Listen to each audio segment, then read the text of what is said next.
Кыргызстан быйыл 12 жылдык билим берүүгө өтүп, мындан кийин жаштарды тарбиялоо, окутуу, билимге сугаруу, аларды келечекке татыктуу кадр кылып өстүрүүнүн өзөктүү бир учурунда турганын биз белгилеп келатабыз. Бирок анын тегерегинде дагы талкуулар абдан көп кырдуу жүрүп жаткандыгын дагы байкап атабыз. Көпчүлүгү даярдык боюнча маселелерди койгон жагдайы бар. Экинчилери биздин ошол тутумду туура алып кетүү мүмкүнчүлүгү канчалык, биздин кадрдык потенциалыбыз канча атат, инфраструктуралык маселелер чечилдиби деген сыяктуу орчундуу маселелерди коюп жаткан учуру. Маалымат кеңири берилип жатат. Ошентсе дагы бүгүн Ойордо программасында биз дагы бир жолу тиешелүү мамлекеттик органдардын, эксперттердин катышуусунда талкуу жүргүзүп, сиздерге бир катар маселелер боюнча тереңирээк маалымат берсек деген ойдо уюштуруп отурабыз. Студиябызда Кыргыз Республикасынын билим берүү жана илим министри Догдургүл Кендирбаева келип отурат. Саламатсызбы? Санариптик өнүктүрүү министринин орун басары Рахат Жусумамбетова келди бүгүнкү биздин катышуубузга. Бул жерде дагы орчундуу маселелер бар. Ошондой эле Нурлан Мадаминов мырза, Кыргыз Телеком мамлекеттик ишканасынын директору, Мухтарбек Баймурзаев, эмгек социалдык камсыздоо жана миграция министринин биринчи орун басары жана билим берүү тармагынын эксперти Асылбек Жолонбеков биздин студиябызда. Ошондой эле бизде студиябызда мына жогорку окуу жайлардын жетекчилери, Бишкек шаардык билим берүү департаментинин жетекчиси, билим берүү академиясынан адистер, жетекчилер келип отурат. Саламатсыздарбы, урматтуу меймандар? Алдыда сиздердин дагы пикириңиздерди угуп, кошумча маалымат алабыз деп турабыз. Алгач кепти Тогдургүл Шаршеевден өзүңүздөн баштайлы. Себеби эртеден бери биз сизди угуп атабыз. Радиого чыктыңыз, башка дагы маалымат каражаттарына тиешелүү маалыматтарды берип атасыз. Азыркы жагдайдан алганда көпчүлүктүн мындай бүдөмүк суроосуна айланган маселе даярдык канчалык деген нерседе турат. Биз ошол системаны канчалык терең өзгөртүүгө кепилдик берип атабыз.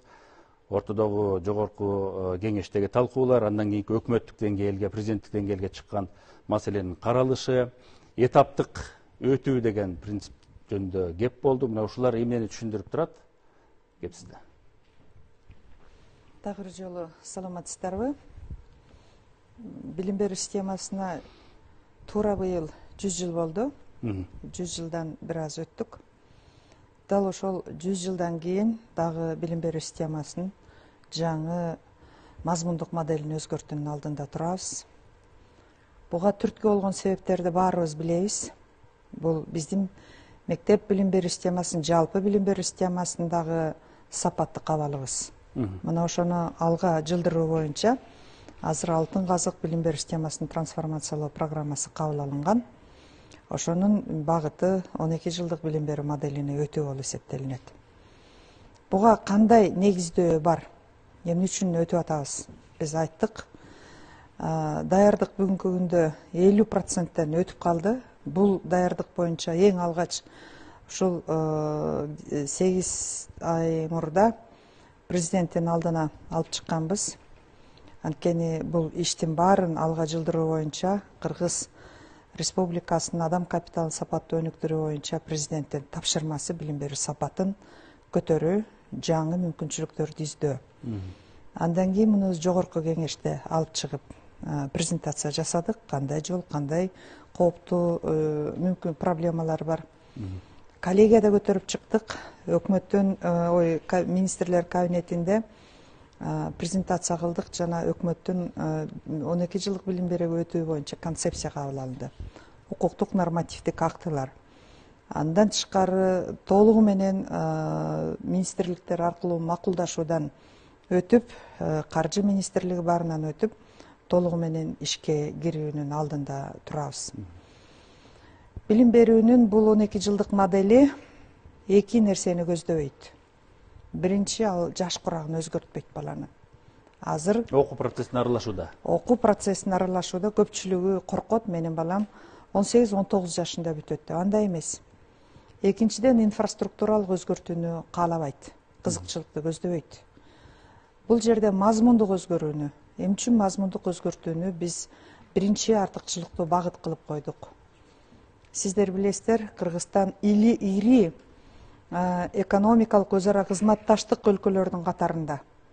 Бириккен Улуттар уюмунун мүчөсү болуп эсептелинебиз. 193 мамлекеттин ичинде.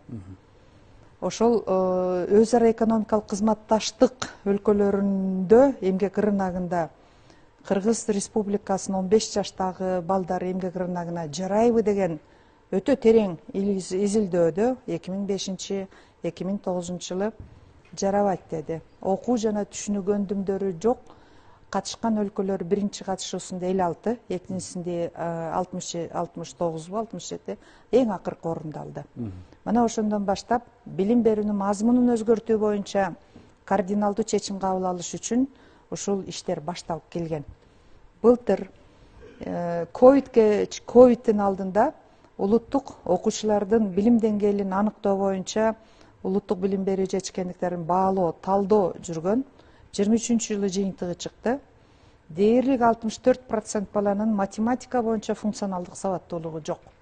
Ошол учурда 48% бала эмне окуганын түшүнбөйт. Окуу жана түшүнүү көндүмдөрү боюнча функционалдык сабаттуу. Функционалдык сабаттуулук алган билимин турмушта пайдалана алабы дегенде пайдалана албайт деди. Бул өтө чоң бизге өнүгүп жаткан өлкөгө, биздин өлкөбүзгө өтө чоң кедергисин тийгизет. Ошон үчүн биз бүтүндөй билим берүү системасынын мазмунун өзгөртүүгө багыт алдык. Биринчи кайсы багыт? Бүткүл дүйнөлүк тагылимдер, бүткүл дүйнөлү анын үстүнө эмгек рыногунун талабы бүгүн жаңы чакырыктарды койду. Глобалдык кризистер жаралды. Рыноктун жаңы талабында бул жасалма интеллекттердин келиши, санариптик технологиялардын өсүшү, климаттын өзгөрүшү, азык-түлүк коопсуздугу, ковид бул чексиз адамдардан жаратмандыкты талап кылып атат. Эгерде сенде математикалык функционалдык сабаттуулугуң жок болсо, окуу жана түшүнүү көндүмүнүн сабакты эмне окуганыңды түшүнбөсөң, жаратман болуп, экономиканы өнүктүрүүнү кой, өзүңдүн жаныңды багуу чоң күмөндүккө жаралат. Бүгүнкү күндө биздин көптөгөн балдарыбыз чет өлкөдө иштейт. Бирок кайсы жумушта иштейт? Анализ кылып көрсөк болот. Мухтар агай деле айтып берет да, эң төмөнкү мындай кара жумуштарды иштешет көпчүлүгү. Мазмунду кандай өзгөртүлөт? Мына билим берүү жаңы муундагы өзүбүздүн улуттук суверенитетке таянып, жаңы билим берүү стандартын жазып чыктык. Коом талкууда илинип турат, сунуштарыңыздарды күтөбүз. Ошондо толугу менен момундай баалуулуктарды койдук. Бул стандарт Кыргыз Республикасынын кыргыз жараны концепциясынын улуттук дем уңгу жол доктринасынын өзөгүн түзөт. Башкача айтканда, мекенчилдик, мекениңди коргоого үй бүлөлүк, улуттук, мамлекеттик баалуулуктарды коргогонго даяр болуу. Чынчыл, таза, бирөөнүн байлыгына, мамлекет байлыгына кол салбагандык. Ошол эле учурда лидерлик, өзүңдүн ишиңе жоопкерчилик жана башкалар менен иштей билүү, коммуникативдик сенин көндүмдөрүң бардык бала бакчадан баштап жогорку окуу жайды кесип алганга чейин предметтердин арасында айкалышат. Ушул талаптар кирет. Эң биринчи ойлоп табуу жаратмандарды жаратуучу бул тагылимдер, STEM предметтери дейт.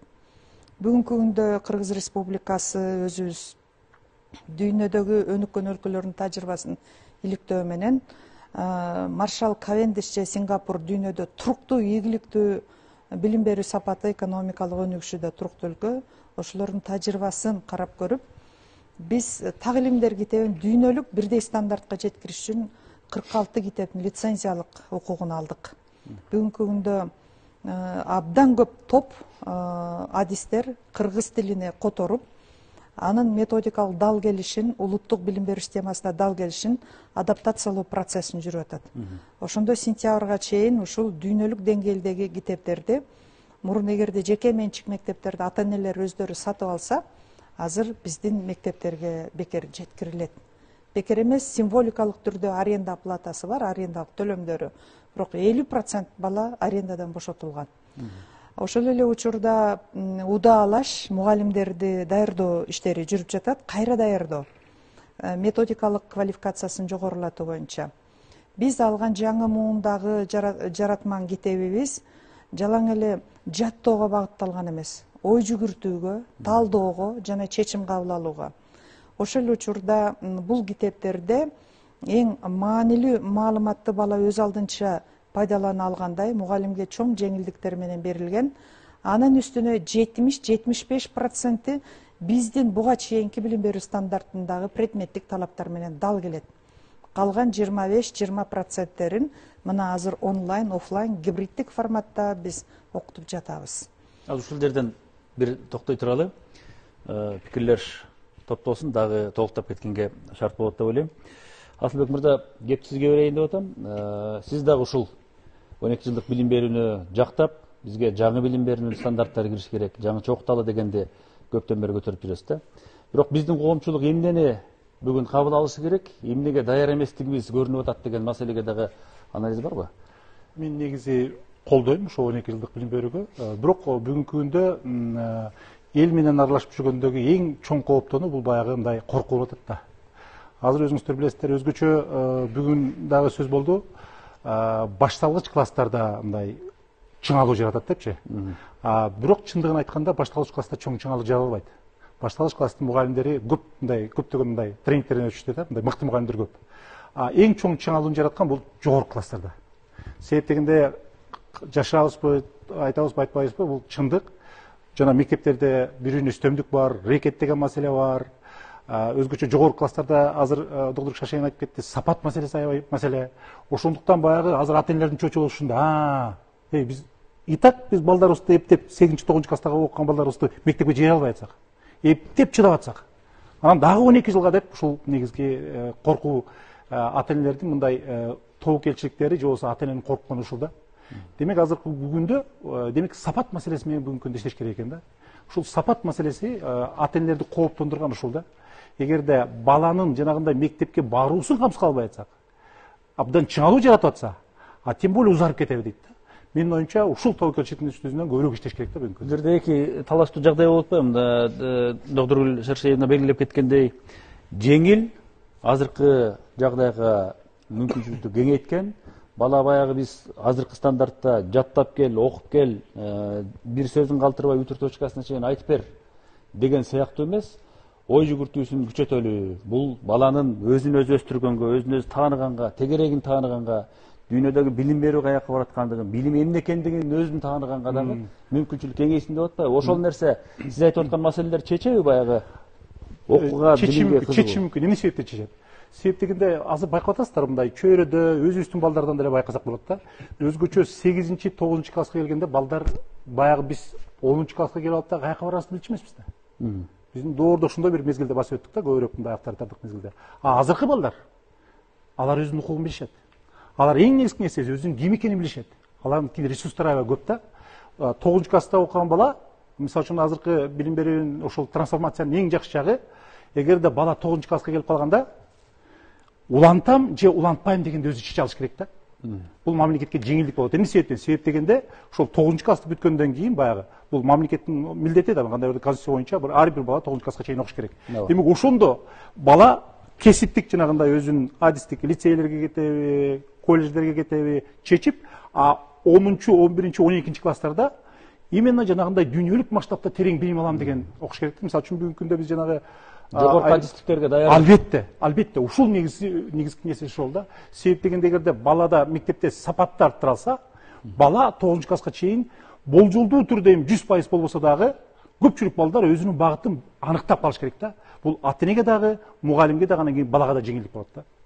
Ушуну биз оңгусун түшүндүрө алатабызбы деген маселе болуп атат да. Себеби 12 жыл дегенде жана санга эле басым жасап атабыз да биз. 12 жыл окуйт деген эмне шумдук, анан баланча жашка чыкканда баланча болот экен, анан карып калганда аскерге кетет экен, тиги пул деген менен чектелип атабыз да. Бирок маңызында жанагындай бала азыр барып 2-ге 2-ни кошуп же 2-ге 5-ти кошуп башын оорутуудан сырткаркы дагы бир таанымдар бар экендигин билиши керек дегенди жеткире албай атабызбы деген маселе болуп атат да. Бир мисал менен айткым келет да. Бүгүнкү күндө ансыз деле 12 жыл окуп атабыз. Мындай бүткүл дүйнөлүк бириккен уюмдарынын адамды өнүктүрүү индексин аныктаганда бүгүн Кыргыз Республикасындагы билим берүү мекемелериндеги балдар 11 жыл 9 ай окуйт. Далилденген. Мына бүгүнкү күндө расмий улуттук статистика уюму боюнча 171.149 бала 2018 жылы төрөлгөн. учурда ошол баланын 122.623 бала нулевой класста окуп атат.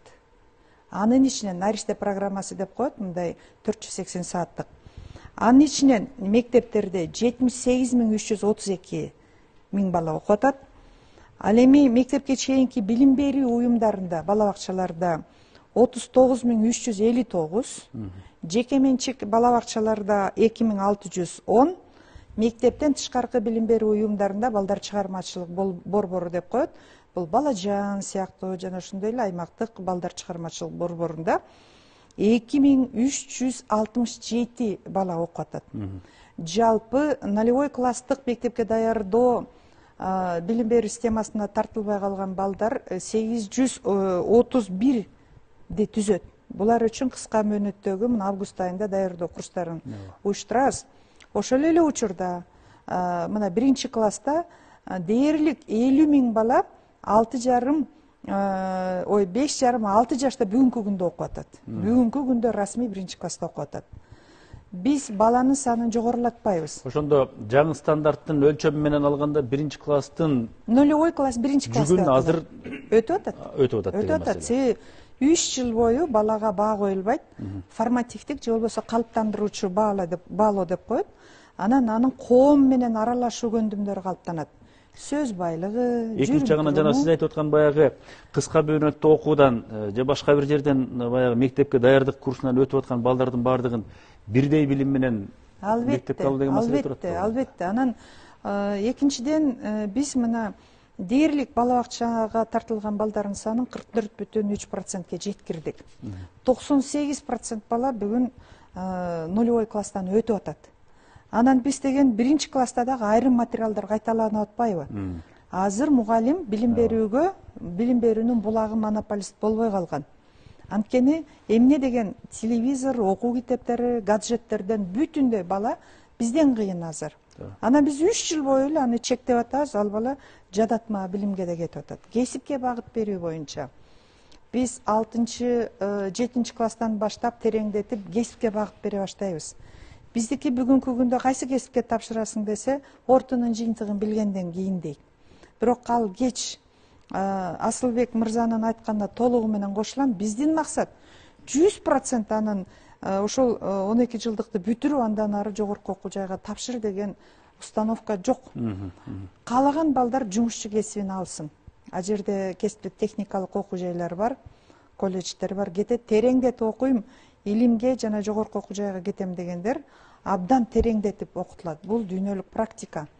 Анан ошол эле учурда биз мектеп жашында ошол куракта 17, 16+17+ курагында кандайдыр бир адистикке бир ээ болууга чоң мүмкүнчүлүк берет элек. Сиз айтып аткан 11-12 класстагы жанагындай тереңдетип окутуу, жогорку окуу жайга дагы даярдык менен барсын деген маселеге басып. Сөзсүз. Азыр мына эмгек министрлигинен дагы өзүңүз келип отурасыз.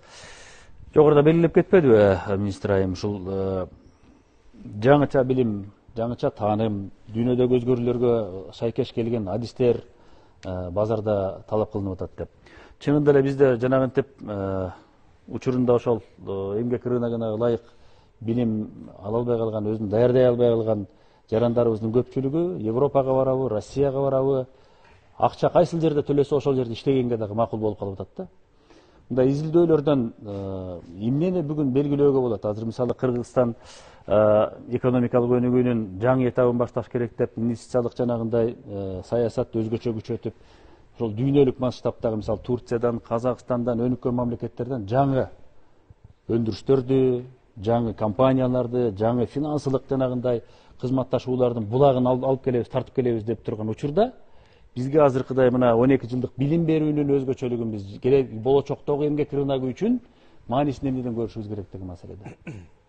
Рахмат, Алмаз мырза, сурооңузга азыр бул сурооңузга мындай деп жооп берүүгө аракет кылайын. Ушу адистерди даярдоонун сапатын жогорулатуу, кесиптик көндүмдөрдүн жана билимдердин эмгек рыногунун заманбап талаптарына шайкеш келүүсүнө көмөк көрсөтүү, кесиптик мобилдүүлүктү, атаандыштыкка жөндөмдүүлүктү колдоо максатында ушу Кыргыз Республикасынын министрлер кабинетинин токтому кесиптик стандарттарды жана квалификацияларды тармактык алкагын иштеп чыгуу методологиясы жактырылган болчу. Бул эмнени түшүндүрөт? Бул деген ар бир ишкер, ар бир иш берүүчү, ар бир министрлик, ведомстволор өздөрү керектүү адистердин профессионалдык стандарттарын бекитиш керек.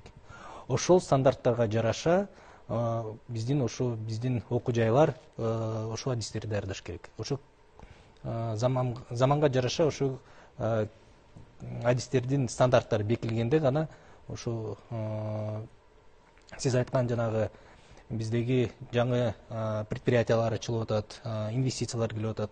Ошого жараша анан биздин жогорку окуу жайлар ошо жанагы орто окуу жайлардагы кесиптерди, адистерди даярдоого мүмкүнчүлүк болот жакшы. Себеби азыр Кыргызстан бир нерсени өндүрүп экспортко чыгарыш үчүн ошол өзү экспорттук багытын аныктаган мамлекеттин стандартын дагы алып келиш керек болуп атат өлкөгө ошол өндүрүштө. Ал жерде ким иштеш керек? Кыргыздын ошол мыкты адистери, жаңыча даярдалган биздин кесипкөйлөр, төмөндөн баштап жогорку тиги адистигине чейин болсо дагы даяр болуш керек деген маселе турат да. Ошонун баардыгы баары таасир этет деген жагдайда турабыз. Анан эми окуу процессинде азыр биз баардыгын жаңы системага салалы деген дагы өзгөчө маселеде турабыз. Бул санариптик системаны туура колдонуу. Ошол жөнүндө санарип министринин орун басары Рахат айым айтып кетсе болот да, биздеги даярдыктын эң көп бөлүгүн даярдап коюшту. Сиз айтып берсеңиз жакшы болот эле. Саламатсыздарбы, рахмат. Өзүңүздөр билгендей, санариптештирүү үчүн биз 2018-жылдан бери түндүк системасын ишке киргизип келебиз. Азыркы учурда анын натыйжасы бул 4 миллиард маалымат алмашуу жүрдү азыркы учурда. Анын натыйжасы түндүк тиркемеси болду. Ал тиркеменин натыйжасы азыркы учурда 3 миллионго жакын жүктөө болду. Активдүү колдонуучулар бул 2 миллион жаран болуп эсептелинет. Биздин жана 18 жаштан кийинки, мисалы ата-энелер да, балдардын ата-энелерин көпчүлүгү түндүк тиркемеси менен колдонушат. Азыркы учурда ошол жактан мамлекеттик кызматтарды алышат. Ошол жактан мамлекеттик органдар менен карым-катнаш жүргүзөт да. Ошону анализдеп, азыркы учурда биз билим берүү министрлиги менен чогуу сервистерди иштеп чыгып атабыз. Азыркы учурда түндүк тиркемесинен буга чейин кандай эле мектепке баруу үчүн жазылуу керек болчу. Мурда жазылуу мектепке барып жазылуу болсо, жакынкы жылдары онлайн жазылуу жүргөн, бирок ал апрелге чейин жүргүзүп, апрелге чейин биздин ата-энелерибиз сайтка кирип, сайтыбыздын баардыгын бузулуп туруп калышык да. Же болбосо очередь көтөрө албай калчу да. Ооба, кезек толуп калып, ал жактан ата-энелер ала албай калчу. Эми ошонун баардыгын изилдеп келип, билим берүү министрлиги менен чогуу биз ошону проактивдүү кылайлы деп чечим чыгардык. Проактивдүү ал эмнени билдирет? Бул ошол баланын ата-энеси кайсыл жерде жашаса, ошол жерге жанагындай катталган пропискасы, же болбосо убактылуу пропискасы менен ата-энесинин ошол жашаган жерине, ошол тиешелүү мектепке баланы проактивдүү кылып каттап коебуз. Ал катталгандан кийин ата-эне болбой эле, чуркабай эле, кагаз издебей эле, электрондук форматта ким кайсыл жерде жашап атса, ошол жердеги мүмкүнчүлүккө жараша база түзүлүп атат деген нерсе. Ооба, база түзүлдү билим берүү министрлиги тарабынан. Биз тараптан түндүк тиркемесине ошол кайсыл жерге менин балам катталганын көрүп, эгерде макул болсо ошол жерден тастыкташ керек ата-эне. Эгер макул эмес болсо, макул эмесмин деп жазып туруп, башка мектепти тандаш керек болуу керек болот да.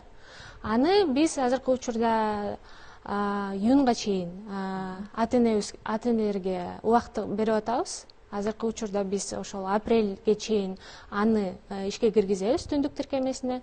Эгер ошол киргенден кийин ата-эне ошол жака кирип тастыктап, же болбосо башка мектепти тандоого мүмкүнчүлүгү бар болот.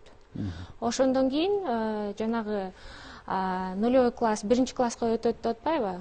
Алардын баардыгы 1 класска барып аткандар дагы катталып, же болбосо башка мектептен башка мектепке которуу дагы ошол жакта түндүк тиркемесинде жүрөт. Бул бир топ жеңилдетип атат да азыр түшүнүктүүрөөк. Абдан ыңгайлуу. Баягыдай справка издеп, айыл өкмөтүнө барып, анан тиги буга барбайт. Биз түндүк тиркемеси менен мындай шайкеш келтирдик баарын. Баланын ден соолугу боюнча справканы да алабыз. Булар толугу менен мындай доступ деп коет, ошо маалымат базасын алганга баланын жашы боюнча дагы кай жерде бала бакчадабы, кайсы мектепте экенин билет. Бул эми ата-эненин ушунчалык жеңилдети жана бул коррупцияга каршы инструмент болот. Баягы акырын жашырып коюп, ап кел маган деп баягы жакшы мектепти тандап мындай бир адам факторун жокко чыгарат да.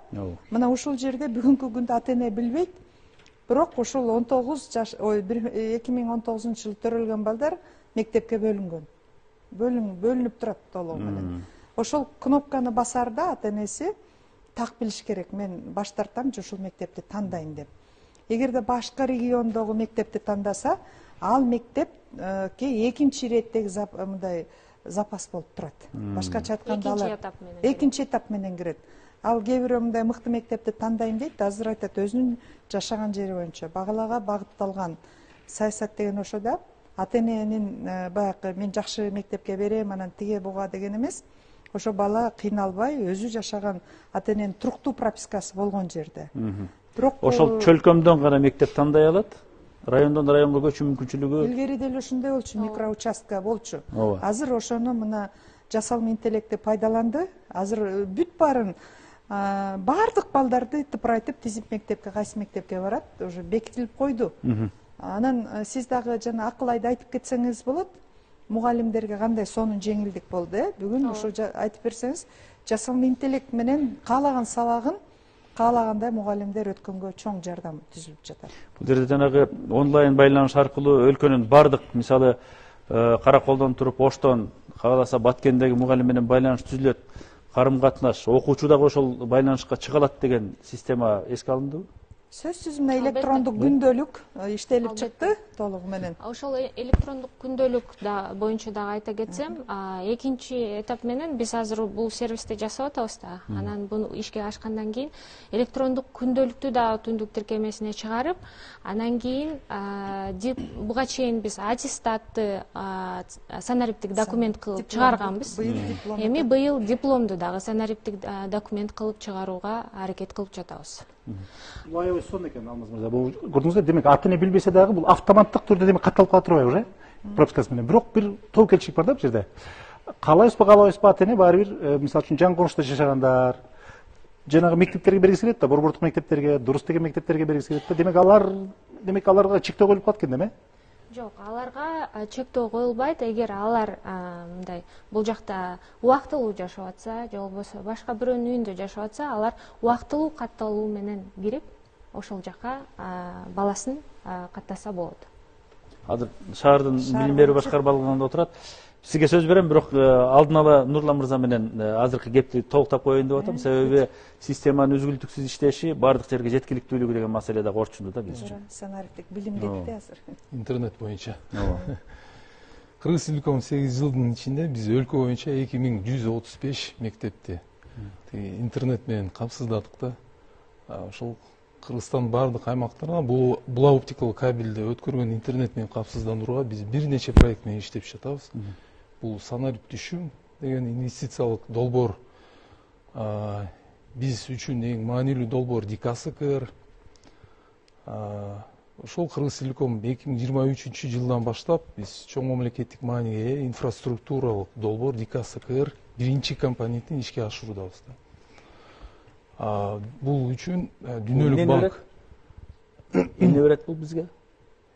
Интернетте, интернет. Артыкчылыгын түшүндүрүшүбүз керек болуп атат. Себеби азыр жогорку ылдамдыкта жанагы системага баары бир күч келет. Сиз айтып атканда, азыр бир издейт. Окуу материалдарын издейт, жаңы булактарды издейт. Мектептердин баардыгы бирдей байланыш менен, интернет байланышы менен камсыз болуш керек деген маселе. Камсыз кылат деп атасыздар. Ооба. Эми сиз өзүңүз билесиз, санариптештирүү доорунда интернетке жетүү, билим берүү жана өлкөбүздүн келечегин түздүү, бул өтө маанилүү деп эсептейбиз да. Ошондуктан биз мисалы тоолуу райондордо мектепке жетүүгө кыйын мектептерге биз дагы интернет менен камсыздайбыз да. Коммерциялык жактан бул пайдалуу эмес, бирок биз аларды жасайбыз. Албетте жасай беребиз да. Ошондуктан биз азыр ушул Элкат компаниясы биргеликте бул долбоорду ишке ашырып атабыз да. Өлкө боюнча 4000ге жакын социалдык мекемелерди интернет менен камсыздайбыз. Мектептер азыр мына окуу башталганга чейин жаңы система боюнча сиздердин гана ошол интернет келди, мына ушун менен иштейбиз деп ишеничте отура бериш керекпи же болбосо кандайдыр бир алардан дарекет керекпи силерден кызматташууда? Маселе жаралышы мүмкүн, эмне болушу мүмкүн, эмне учурда Билим берүү жана илим министрлигинин ушул интернетти камсыз кылуучу компания Кыргыз Телеком болуп эсептелинет. Биз түз сатып алабыз. Билим берүү жана илим министрлиги толугу менен камсыз кылынат. Бирок биз азыр Кыргыз Телеком менен ылдамдатуу сиз айттыңыз, азыр мугалимдердин баарына ноутбук берилет. Тематикалык санарип кампа жүктөлөт. Санарип кампа программасын мына Политех Кыргыз Республикасынын Расаков атындагы политехникалык университети ошо жыйнап аткан ноутбукка жүктөп берип атат. Ар бир мугалимдин тематикалык санарип кампасы бүгүнкү күндө 200 ноутбук Каракол шаарында адаптация тесттен өтүп атат, мугалимдер пайдаланып. Бу дагы мугалимдерге чоң жардам болот. Ошол эле учурда Кыргыз Телекомго чоң жүк болот, чоң жүк. Бир мезгилде 15 мугалимден баштап 100 мугалим бир моментте иштеши мүмкүн. Же түшкө чейин сабакта. Ошол эле учурда биз дагы башка варианттарды дагы толугу менен издеп жатабыз. Ошол ноутбукка мындай интернетсиз жанагы бүтүндөй сабактардын баарын жүктөп берип, мугалимдин ишин жеңилдетүү боюнча иштер жүрүп жатат. Дагы баягы иш башталса дагы далай маселе көрүнөт, билинет, оңдоп түзөө керек деген нерсеге кабылабыз. Бул мындай да абдан сонун жаңы бут кийим алсаңыз да бутуңузга көнгүчөк өгөйлөйт. Биз бир эле мезгилде бардык маселени чечебиз деп айта албайбыз. Биз Кыргызстан өтө ыкчам жана чечкиндүү кетип бара жатабыз. Көптөгөн өлкөлөр, анын ичинде кошуна өлкөлөр улам бир 10 жыл, 20 жыл менен өтүп жатканда ар кандай кооптуу мындай кооптонуудан жана элдин ар кандай агрессиясынан же тиги жетпейт же төрөлүү динамикасы күчтүүлүгүнөн анан биз өлкөбүз кичинекей чакан өлкө. Анан ушул мүмкүнчүлүктү президент адам капиталын өнүктүрүүгө өзгөчө басым коюп атат. Бул тез бир 10-15 жылда сөзсүз өзүнүн ийгилигин берет. Баягы учуру келип турганда жасалбай калса дагы эртең убак өтөт. Кайрадан эле ушул этаптан өтүүгө туура келет. Ошон үчүн башталган иштен таштабайлы деген дагы маселе болуп турат. Бирок сапатына жанагындай туура жолго түшүп кетиши. 193 өлкөнүн 150сү өткөн. 73%ке жакыны. Ошол өлкөлөрдүн бардыгы биздин аттестатты кабыл албайт. Кабыл албайт биз. Азыркы система менен. Кабыл албайт. Анткени бул система почти чектелген гана. Бир 20-30% өлкөдө калды. Бишкек шаардык билим берүү башкармалыгына кепти беришибиз керек болуп атат. Азыр шаарда ички миграция деген бар, башка орун которуу дегендер бар. Анан Асылбек мырза белгилеп кеткенде мен баламды баланча мектепке бергим келет, түкүнчө мектепке бергим келет. Экинчи жагынан кей орун жок деген ортодо сөз чыккандан бери бир топ дуулдап калышты. Эмне болот эми, балдар каяка барат жана башка дегендерчи. Бүгүнкү ал акыбалды түшүндүрүп өтсөңүз. Саламатсыздарбы? Өзүңүз баса белгилеп кеткендей, ички миграция бул жыл сайын Бишкек шаарындагы мектептердин балдарынын санын көбөйтүп жатат. Жыл сайын балдардын саны 5-10 миңге чейин көбөйөт да. Азыркы учурда бизде 120 мектепте 238.793 бала билим алып жатат азыркы учурда. Айтыңыз. Балдарды ар бир эле ата-эне өзүнүн баласын борбордо жайгашкан мектепке, анан өзгөчө акыркы учурларда орус тилдүү мектептерге берүүнү каалашат да. Бул маселени чечүү үчүн биз бардык мектептерде кыргыз класстарын ачууну ишке ашырып жатабыз. Андан сырткары мектептерге квота бергенде биз райондук администрациялар менен, муниципалдык аймактык башкармалыктар менен анализ жүргүзүп, ар бир мектептин ошо микроучастогунда, чөлкөмүндө канча бала жашайт, ошону анализдеп туруп, анан мектептин кубаттуулугун эске алып, канча бала мектеп кабыл ала алат, анализ жасап туруп, анан ошого жараша мектептин квотасын киргиздик да. Эгерде ата-эне өзүнүн баласын борбордогу мектепке, шаардын борборунда жайгашкан мектепке бергиси келсе, буга чейин айтып кеткендей эле экинчи этап менен берүүгө мүмкүнчүлүгү бар. Бул жерде баягы артыкчылык алган же болбосо аты чыгып калган мектептер көп, бирок бардыгында азыр бирдей программа берилип атат, жаңы программалар берилип атат. Аны ким кандай өздөштүрдү, аны убакыт көрсөтөт деген дагы маселе бар да. Азыр ашыкпаш керек деген нерсе турат. Негизинен баланы азыр ушул системага акырындап аралаштырып, анан баягы четте калтырбаш керек дегенге даяр турушубуз керек деген туурабы? Буга чейин деле башталгыч класстарда бардык буга чейинки жана статустуу мектеп, статусу жок мектептер деп келгенде деле башталгыч класстарда билим бардык жерде программа бирдей болчу. Ал эми гимназиялык класстар 5 класстан, лицейлик класстар 8 класстан башталчу да. А башталгыч класста бардык мектепте бирдей программа менен, бирдей окуу китеби менен окутулат. Негизинен кандай иш болсо дагы баягы башталышы ийгиликтүү, жол ачык болсун деп тилек кылабыз. Анан ага дагы канча жумуш тургандыгын биз айтып атабыз. Өзүңүз белгилегендей 50%-тен аштык даярдыкты деп атасыз. Дагы алдыдагы айларда 100гө чукулдап ийгиликтүү ашсын дейли. Анан дагы бир маселе турат. Жогоруда мына политехникалык университеттин дарегине алар тараптан жасалып аткан жумуштар боюнча дагы белгиленип кетти. Экинчи жагы ошол кийинки кездерде көбүрөөк доомат коюла баштаганы мектептерге, жогорку окуу жайга даярдыксыз келип атат. Өзүнүн кесиптик багытын тааныбай келип атат. Болжобой эле келип калды балдар.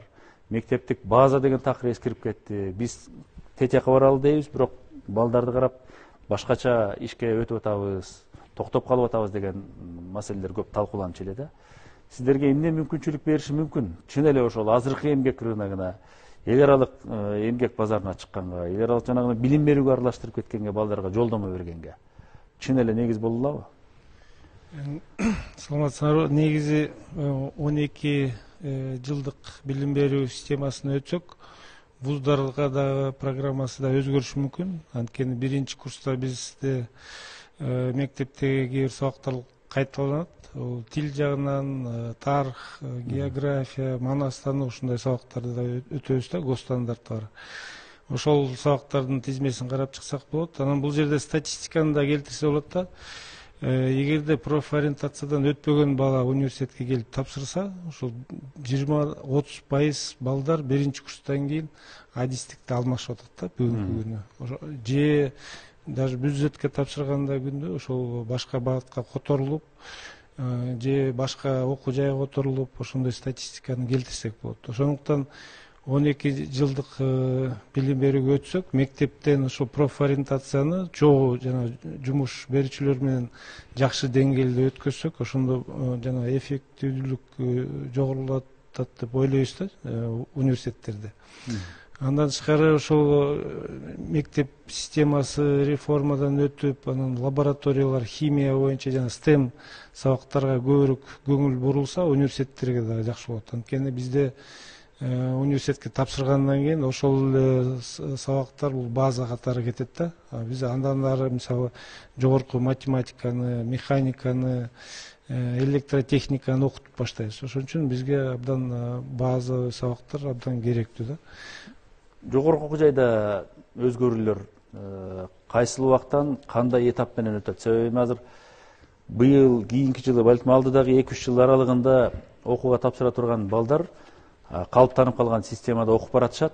Алар жаңы окуу программасына аралашып, ошону сиңирип, жаңыча даярдык менен барганча дагы бир 2-3 жылдык мөөнөт керек. Сиздерге сөзсүз бир мөөнөт өтөт, бирок университеттер ошо өзгөрүүлөргө даяр. Биз даже ошо окуу мөөнөттөр кээ бир адистиктер боюнча өзгөрүлөт. Мисалы дизайнерлерди, программисттерди, медиа технология менен иштеген балдарды 3 жылда окутуп чыгарса болот да. Инженерный сабактарды көбүрөөк адистиктерде алар 4 жыл бойдон калат деп ойлоп атам. Алмаз мырза, азыр эми финанс экономикалык секторду алганда деле баягы божомолдор түрдүү болуп атпайбы? Азыр биз окутуп аткан экономика, финанс, каржы системасындагы адистердин баланчасын жасалма интеллект алып кетет, баланчасы жумушсуз калат. Биз деген келечектүү мына бурекиндей финанслык жана каржы аналитиги жана башка деген жаңы азыр абдан таңсык болуп аткан адистердикке даярдоого өтпөсөк болбойт деген сыяктуу нерселерди көп айтып атышат да. Мына ушунун баардыгы изилденип, иликтенип, даярдык иштери болуп атат дегенге эмне негиз бар азыр бизде? Муң кечиңиздермен. Азыр дүйнө өзгөрүп атат да, баардыгы технология өзгөрүп атат. Анан ошого жараша биз да өзгөрүшүбүз керек. Бул 12 жылдык билим берүү кече эле чыга алган жок да, же министр өзү ойлоп таба алган жок. Бул бүгүнкү күндө эмгек рыногунун талабы болуп атат. Сиз буга чейин белгилегендей сапат боюнча президентибиз катуу талапты коюп атат. Биз мектеп маселесин чечип бердик, эми мазмунду өзгөрткүлө, сапатты күчөткүлө деп. Биз буга чейин айтып кетпедимби мен коллегам? Биз жогорку окуу жайларда адистерди сапаттуу даярдаш үчүн биз аларга керектүү тиешелүү сабактарды бериш керек. Бүгүнкү чейин биздин студенттер сурап келет, эмне үчүн биз биринчи курста бизге кереги жок, тиешеси жок сабактарды окуйбуз депчи. Алар ушунча шыктанып келет да, кана экинчи курска келгенде баягы шыктануусу азая түшөт да, анан адискенен бир аз аксай түшкөн болот да. Биз ошо дүйнө жүзүндө болуп жаткан технологиядан, трендтен артта калбаш үчүн биз чет өлкөдөгү партнерлор менен болгон программаларга инновация киргизип атабыз. Мисалы, Европадагы партнер менен биз 2 диплом программасын түздүк. Мазмунун карай келсек, кредит технологиясынын 75% сапат жагынан дагы шайкеш келип атат. Калган шайкеш келип атат. Себептен аларда бакалаврдык билим 3 жыл, bizde 4 жыл. Демек, эгер биз этап менен 12 жылдык өтө турган болсок, жанагындай буга чейин айткан кереги жок предметтерди биз ошо 12 жылдык билим берүү системасын өткөзсөк, демек, жогорку окуу жайдагы 4 жылдык бакалаврдык билим берүү системасы 4 жылдан 3 жылга кыскартыш керек. Ошондо 3 жылда биз өзүнүн студентин каалаган адистигин сапаттуу даярдап бере алабыз да. Биз ошондой өзгөрүү менен азыр артта калбай бирге барыбыз чогуу кетиш керек. Келгенде эле адистигине кирише тургандай кылып. Ыкчам Биринчи даярдоо. курстан кирер менен эле өзүнүн адистигине тиешелүү сабактарды окуп, анткени экинчи курстан азыр мыйзамга ылайык биз ошо теориялык билим берүүсүн алып жатып эле экинчи курстан 3-чү курска чейин өзүнүн практикалык базасы сыяктуу ишин улантып кете берсе болот да. Азыр биз ошо практикалык жакка көбүрөөк көңүл буруп атабыз. Мелис мырза, министр айым белгилегенде жанагы адаптациялык процесстер, жанагы китептердин иштелип чыгышы, окуу программасынын иштелиши, мугалимдерди даярдоо деген нерселердин баардыгы бизге баягы дасыгып калуу, каныгып калуу деген маселеге да байланыштуу болуп атат да. Канчалык мындай жеңилинен, ылайыгынан болуп атат деген маселеге бир болжомуңар барбы? Рахмат. 12 жылдык билим берүү деп баягы өзүңүз белгилегендей негизи ички мазмун көбүрөөк айтылбай, жалпы элдик талап ошондой болду, же ата энелердин Асылбек мырза айткандай кооптонуусунан улам болду. Мындай 12 жылдык билим деген бир топ алдыга чыгып кетти дагы, ички мазмун жаңыланат, андагы өзгөрүүлөр, профилдик билим берүү деген нерселер көбүнчө мындай көбүн эсе аркада калып кеткендиги чындыгында мындай бир топ адамды өкүндүрөт. Анткени бул жерде бир гана ошол 11 жылдыктан 12 жылдыкка сан гана өзгөрбөйт, бир топ өзгөрүүлөр болот. Анын ичинде мазмундук мисал айталы. Азыр гана министр айым айтып өттү. Бизде мына учурда биздин билим берүүнүн, мектептик билим берүүнүн, ошону менен бирге ага даярдала турган адистердин өзөгү болгон жалпы билим берүү стандарты азыр кабыл алуу астында турат. Мында негизинен буга чейинкисин билесиздер, компетенттүүлүккө багытталган туура, бирок ортодогу эң негизги өзөк бул өзүбүздүн баалуулуктарга негизделген. Ошон үчүн да биз дүйнөлүк алдыңкы өлкөлөрдүн тажрыйбасын эске алуу менен бирге улуттук бир билим берүү системасын куруу деген нерсени ошон үчүн көбүрөөк ошол нерсеге басым жасап атабыз. Анын негизинде билесиздер, баягы бир топ баягы мазмун жөнүндө кооптонууга кереги жок. Анткени предметтик стандарттар дагы учурда абдан тездик менен буюрса ошол иш аракеттерди кылуудабыз. Билим берүү жана илим министрлигинин атайын буйрук чыгып, ал жерде бир гана ошол биздин Кыргыз билим берүү академиясынын гана өкүлдөрү гана иштебейт. Ал жерде практик мугалимдер бар, алдыңкы тажрыйбалар менен, алдыңкы өнүгүүлөр менен иштеген университеттин атайын илим изилдөө багытындагы эмгекчилери, кызматкерлери бар дегендей, мына ошолордун жардамы менен атайын жумушчу топтун негизинде атайын предметтик стандарттар, окуу программалары түзүлүп атат.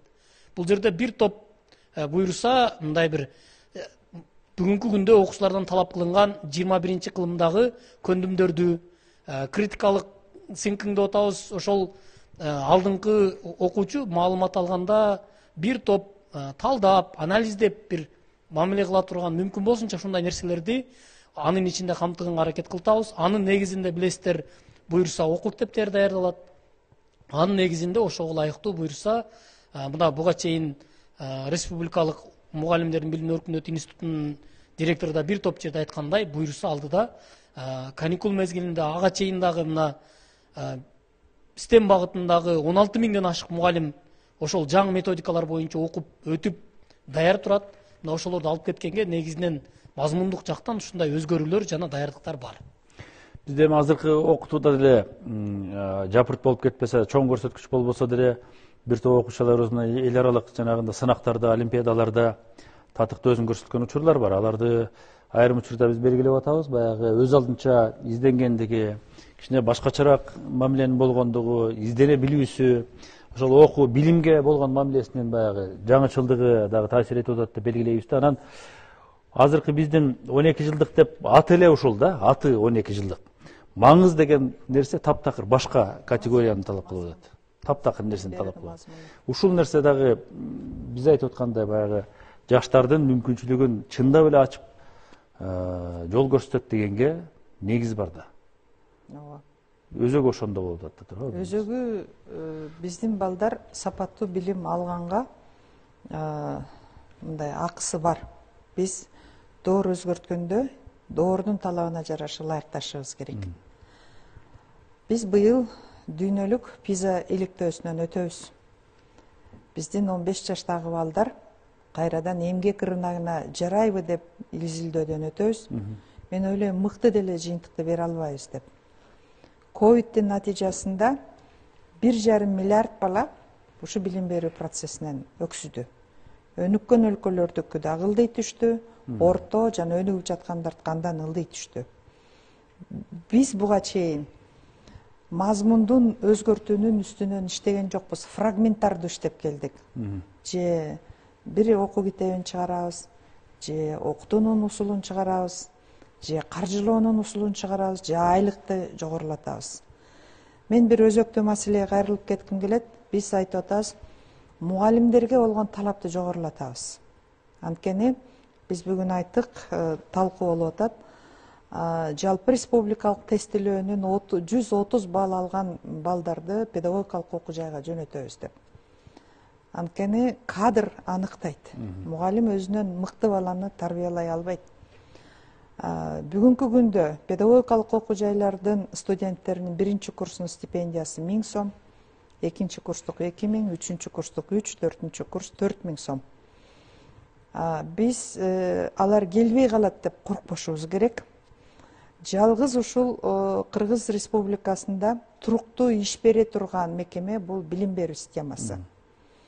Даярдоо деле жаңы системага ылайыкташып атат. Жаңы системага ылайыкташып атат. Андан кийин булардын айлык акысын көтөрүү, иштин натыйжасына карата айлык акысын көтөрүү жана социалдык гарантияларды киргизүү бул президенттин өтө мындай артыкчылыктуу багыттарынын бири. Керек болсо эң мыкты дүйнөдөгү педагогдорду алып келип региондорго жөнөтүп, акча төлөп бергенге Бишкек шаарынан барабы, же ипотека беребизби деп мына масштабтуу ипотекада дагы ошол биздин мугалимдерге деп камкордук шарттары бар. Биз мыкты мугалимдердин келишине шарт түзүшүбүз керек. Биз коркпошубуз керек өзгөрүүдөн. Эмне үчүн? Мына телеком толугу менен сапаттуу интернет жеткирүүсүндө иштеп атат. Толугу менен цифра министрлиги мына ар бир баланын ден соолугунан баштап электрондук диплом анын мектепке жайгашысынан өдө көрсөтүп турат. Убактыбыз. Ошондуктан мен ата-энелер бул балдардын мазмундук өзгөрүүсүн байкабай деле калат. Жашы ошол эле. Процесс башталса көп нерсе байкалат деп ойлойбуз. Себеби аракет чоң, урматтуу теле көрүүчүлөр. Биз 12 жылдык билим дегенди кандай жасагыбыз келет, кандай билим бергибиз келет балдарга жана ал билим аркылуу эмнеге жеткибиз келет деген маселенин тегерегиндеги жагдай ушундай. Даярдыктын жүрүп аткандыгы өңүтүндө да сөз кылдык.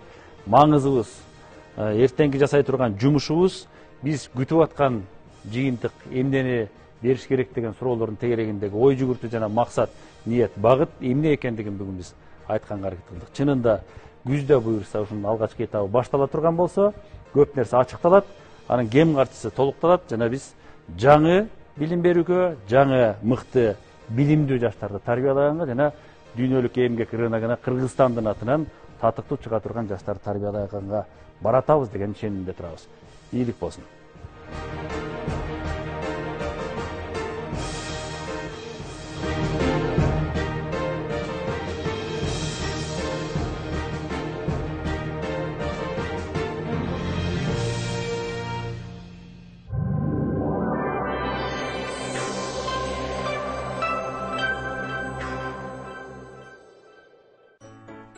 Сүйлөгөн жаныбарлар, эр жүрөк баатырлар, кереметтүү дүйнөлөр кайда болот? Албетте, жомактарда болот.